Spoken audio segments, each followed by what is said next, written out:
once more meeting, reunion. Very happy to be here. I don't know if His Holiness remembers, but in Rome, I gave His Holiness my yarmulke. Yes. Right? I do. So I hope you still have it. Yes. Okay. Sometimes it is useful when I visit some, let's say, like Jerusalem, the Valley Wall. Yes. Or some visit to Jewish community. Sometimes that useful. That's it. So I kept. Thank you. Thank you very much. It's wonderful to be here, and I'm coming representing not Rabbi Marc Gafni, representing the state of Israel and the Jewish people, and it's an honor to be here. And on behalf of the state of Israel and the Jewish people, we want to thank you for receiving us in your home, and also the thousands of Israelis who are here in Dharamsala. All are aware of the visit, and they're very excited, and they feel greatly honored by His Holiness, the Dalai Lama, at having set up the interview. And we know that His Holiness is in the middle of writing a book. So in the morning he's writing the book, in the afternoon His Holiness is writing a book. So we appreciate during lunchtime giving us some time to do a real interview. Thank you very much. Now, the topic that we'd like to talk about today would be, how does the world of spirit shape, affect, change the real world of politics and economics? How does spirituality become not just a principle for the study hall, but actually something that actually, in a practical way, changes the world? And we have in our tradition a beautiful tradition in the Kabbalah that says to be sane is to be sane, to be normal, sane. Insane and sane. To be sane, to be a normal person, is to know reality. To be insane, crazy, is not to know reality. So the deep reality that we know from scientific tradition is that all people are connected. No one is separate. That separation is an illusion.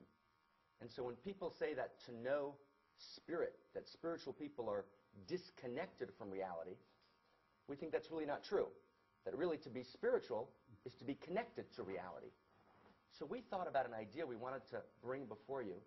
What if at some point there were meetings, conferences, like the Dalai Lama has convened in the world, of local leaders, regional leaders, and international leaders who would get together for a week, 1 week a year, to do spiritual practice of any kind, so that when they negotiate, they actually feel the interconnectivity of reality. Right? It would be a different world. So when one world leader negotiates with a different world leader, after a week of doing shared spiritual practice, the world would be very different. And so we thought we could talk about today, and I brought our Gil Kopach to ask us the questions, because on television he gets better ratings than I do, right? So that perhaps he would ask us 6 or 7 questions, and in answering those questions, we could perhaps create an agenda for what a world conference of leaders might want to study together in terms of how spiritual principles could actually, in a practical way, make the world of politics and nations a better world. That's what we wanted to come and talk about today. Oh, very important. Yes, very good. Okay. Very good topic. Good topic. So we're off to a good start. Okay, His Holiness, Honorable Rabbi Gafni.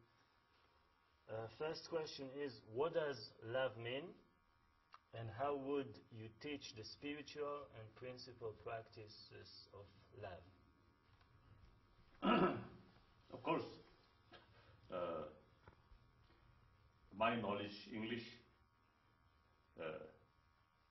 I think very superficial, so I don't know the exact meaning of love. But when I use this word, something very dear, very close, and not only closeness feeling, but also sense of concern, sense of respect. Now, for example, I love my watch, but there is no some kind of closeness feeling because this is mine, but not necessarily. This is some kind of, the feeling of, I don't know, concern or feeling of sort of sharing the same experiences. So now, love towards usually the being who have the experience which I have, same experience, experience of pains and pleasure, and with that, according to my experience, I do not want suffering. So because of that, then respect the others, and therefore develop some kind of sense of concern and dear, very close, almost like part of myself, taking care. That's genuine love. Beautiful. So that love or affection,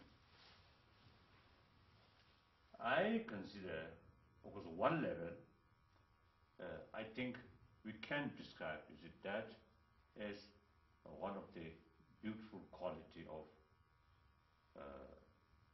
human being and to some extent some other animals. And by nature, that is very necessary because for our own survival. I feel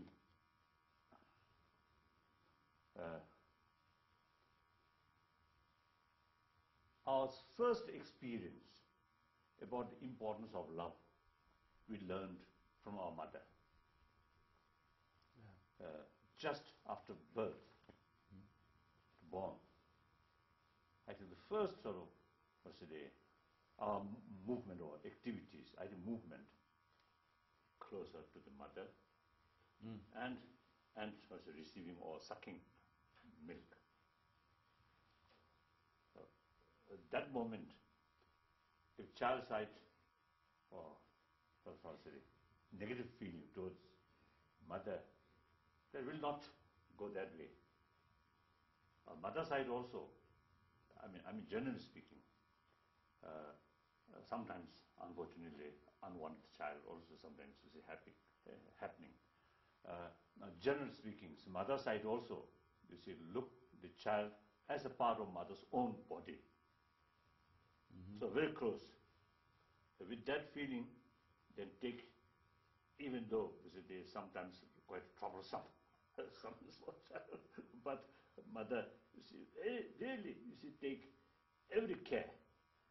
So that, in reality, necessity for survival. So I feel, because you see, our existence, our beginning of our life, through that way, so the affection become part of our life, very important element or very important factor at the beginning of our life, and that I think essentially goes till our death.